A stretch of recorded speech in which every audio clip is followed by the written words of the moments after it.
안녕하세요 여러분, 더 북클럽 이수연입니다. 이번에 함께 읽을 책은 에리 프롬의 The Art of Loving, 사랑의 기술입니다. 제목부터 벌써 흥미롭지 않나요? 이 책은 한국에서도 꽤 유명하고 사랑의 이론적 탐구를 시도했다는 점에서 의미가 큰 책입니다. 사랑이 과연 기술인지, 기술이라면 어떻게 갈고 닦을 수 있는지에 대해서 우리 함께 읽어보도록 해요. 이 책의 저자 에리 프롬은 20세기 사회 정치, 철학, 그리고 심리학에 있어서 주목할 만한 영향을 미친 사회심리학자이자 정신분석학자, 인문주의 철학자입니다. 프롬은 그의 여러 가지 업적 중에서도 특히 두 가지로 유명한데요. 첫째는 1941년 출간된 자유로부터의 도피라는 저서를 통해서 민주주의 사회가 나아가야 할 방향을 제시함과 동시에 인간 본성의 근간으로서 자유라는 개념을 정립한 것이고, 두 번째는 자신이 추종했던 사상가이자 당대 가장 유명했던 정신분석학자 프로이드의 이론에 대한 비판으로 잘 알려져 있습니다. 프롬의 자유의 개념과 프로이드를 향한 비판은 사랑의 기술에서도 찾아볼 수 있는데요. 개인의 자유와 독립이 사랑을 위한 전제 조건이라는 관점, 그리고 프로이드의 사랑에 대한 개념은 남성 중심적이고 인간과 사이의 상호작용을 설명하지 못한다라는 비판이 바로 그것이죠. 이 부분은 참고로 알아두시면 좋을 것 같습니다. 그럼 먼저 프롬의 삶에 대해 알아보도록 하죠. 프롬의 일생을 들여다보면 그렇게 순탄한 삶을 산 것 같지는 않습니다. 먼저 그의 가정 환경을 살펴보면 그는 불안감과 열등감을 가진 아버지, 그리고 자신의 과학이 우상화한 다소 집착적인 어머니의 외동아들로 태어났습니다. 때문에 오랫동안 그런 가정 환경이 자신의 자아에 미친 복잡한 영향들로부터 스스로를 해방시키기 위해서 고군분투했다고 해요. 프롬의 가정 환경은 그의 종교관에도 큰 영향을 미쳤는데, 프롬의 친가가 대대로 유명한 신학자와 랍비를 배출한 독실한 유대교 가문이었기 때문이죠. 하지만 그는 20대 때 유대교를 부정하고 무신론자가 됩니다. 종교관이라는 것이 한 사람의 인생관이자 세계관이라는 점을 생각해보면 그가 젊은 시절부터 얼마나 인생 본질에 대해 고민을 했을지, 또 자아 성찰을 했을지 추측해볼 수 있는 대목인 것 같아요. 물론 그럼에도 불구하고 그의 가정적, 종교적 배경은 그 이론에 큰 영향을 미쳤다고 하니까 이를 참고하셔서 책을 읽으시면 좋을 것 같습니다. 두 번째로 프롬이 나고 자란 1900년대 시대상을 살펴보면 정치 사회적으로 혼돈이 가득한 시대였어요. 그는 1900년생으로 두 번의 세계대전, 그리고 그에 수반된 대공황이라는 정치적 혼돈, 또 냉전이라는 정치적 긴장 상태를 몸소 경험하게 됩니다. 또한 독일 태생 유대인이었던 그는 1934년 나치가 독일을 점령했을 당시 나치 탄압을 피해서 미국으로 망명하기도 하죠. 이런 당대 시대상은 프롬으로 하여금 인간됨이란 어떤 것인지, 무엇이 우리를 불안하고 불행하게 만드는지에 대해서 끊임없이 고찰하게 했습니다. 자본주의의 폐해와 인간성의 상실에 대한 프롬의 비판은 사랑의 기술에도 잘 드러나 있으니까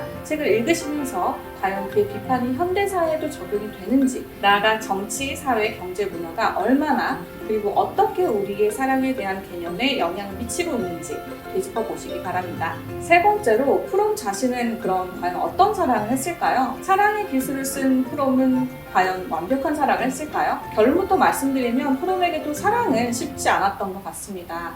그는 3번 결혼을 했어요. 첫 번째 부인은 프리 라인만이라는 10살 연상의 정신분석학자였는데 그는 2년 만에 이혼을 당합니다.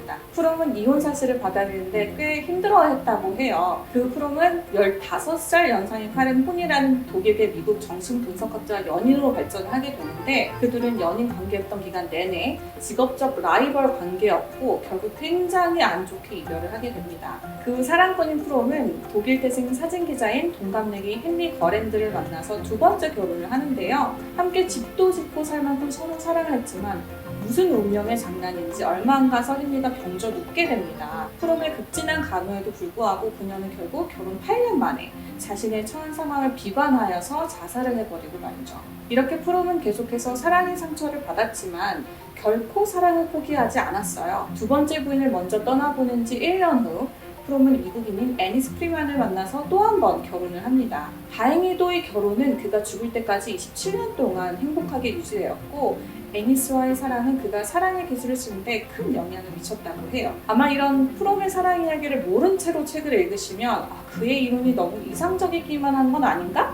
반문하실 수 있을 것 같아요. 사실 제가 그랬거든요. 하지만 고매하게만 보이는 그의 사랑 이론이 사실 많은 아픔과 성찰을 통해 탄생했다는 점을 알고 읽으시면 이번 책이 좀 더 진정성 있게 다가올 거라고 생각이 듭니다. 다음으로 책에 대해 소개해 드릴게요. 사랑의 기술은 1956년 출간되었고 출간 당시에도 세계적인 베스트셀러였을 뿐더러 지금까지도 현대 고전이라고 불리는 책이에요. Is love an art? 즉 사랑은 과연 기술인가? 라는 질문으로 시작하는 이 책은 총 4파트로 구성되어 있습니다. 파트 1에서 프로는 왜 우리가 사랑을 배워야 하는 것으로 생각하지 않는지 그 이유를 살펴보고 사랑은 나도 모르게 빠지는 것이 아니라 배우고 연마해야 하는 기술이라고 주장합니다. 그리고 파트 2는 프롬의 사랑에 대한 이론을 심층적으로 다루는 파트예요. 여기서 프롬은 사랑의 본질과 다양한 형태에 대해 이야기합니다. 간단히 요약을 해보자면 프롬은 인간 실존의 문제가 바로 인간의 분리 상태에서 비롯되며 이를 해결할 수 있는 유일한 방법은 바로 사랑이다. 그리고 사랑은 인간 고유의 힘을 행사하는 하나의 활동이며 받는 것이 아니라 주는 행위다 라고 설명합니다. 특히 파트 2는 부자, 모자 간의 사랑을 비교하기도 하고 관심, 책임, 존중, 그리고 지식이라는 사랑의 4가지 기본 요소와 우애, 모성애, 성애, 사기애, 또 신에 대한 사랑이라는 5가지 사랑의 형태를 다룹니다. 촘촘히 짜여있는 프로의 논리를 따라가는 게 쉽지 않으실 수 있어요. 그래서 여러분이 이해를 돕기 위해서 자체 제작한 요약 노트를 웹사이트에 업로드 해두었으니까 꼭 참고하시기 바랍니다. 파트 3는 사랑이 왜 그리고 어떤 방식으로 현대 서구사회에서 붕괴되고 해체되어 있는지에 대해 다룹니다. 여기서 프롬은 현대사회 인간 소외, 상품화, 상업화가 사랑의 개념을 왜곡시키고 가짜 사랑을 양산한다 라고 주장을 하는데 저도 이 파트를 읽으면서 내가 생각하는 사랑이라는 개념이 진정한 사랑인가를 자문하게 되더라고요. 물론 프롬의 주장에 많은 부분 동의하시겠지만 과연 그렇다면 사랑은 뭔가? 라는 질문을 되물어 보시면서 비판적으로 읽어보셔도 좋을 것 같습니다. 마지막으로 파트 4는 사랑의 실천을 다룹니다. 여기서 프롬은 우리가 인간 실존의 문제인 분리 상태를 극복하기 위해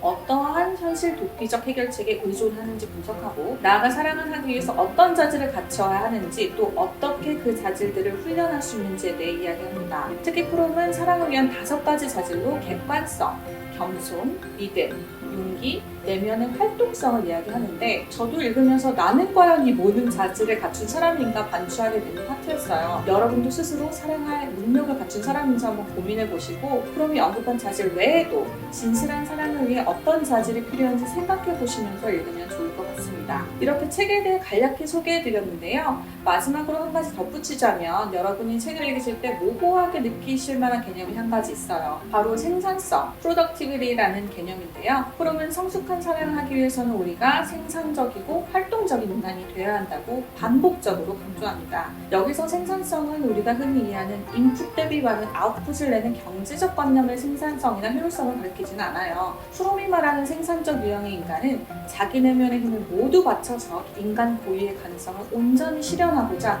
끊임없이 노력하는 사람을 말합니다. 혹시 정신분석학자인 프롬이 어떻게 인간의 성격을 구분했는지 궁금하시다면 그 또 다른 저서인 자기를 위한 인간 Man for Himself라는 책을 참고하시면 도움이 될 것 같습니다. 지금까지 함께 읽을 책 사랑의 기술에 대해 소개해드렸어요. 총 123페이지의 짧은 책이기는 하지만 굉장히 밀도 있게 쓰여진 책이에요. 문학작품과는 결이 다른 문장 구조 그리고 논문과도 같은 전개 때문에 다소 난해하게 느끼실 수 있을 것 같습니다. 하지만 삶의 중요한 가치인 사랑에 대해 이야기하는 책인 만큼 꼭 한 문장 한 문장 곱씹어 보시고 이해가 안 되는 부분은 여러 번 다시 읽어보시기를 추천드립니다. 프롬이 계속해서 책에서 언급하듯이 사랑의 기술을 읽는다고 해서 사랑의 마스터가 될 수는 없을 거예요. 하지만 이번 독서를 통해서 우리 모두가 더 사랑하는 사람, 러빙 퍼슨이 되길 바랍니다. 그럼 우리 세션에서 만나요.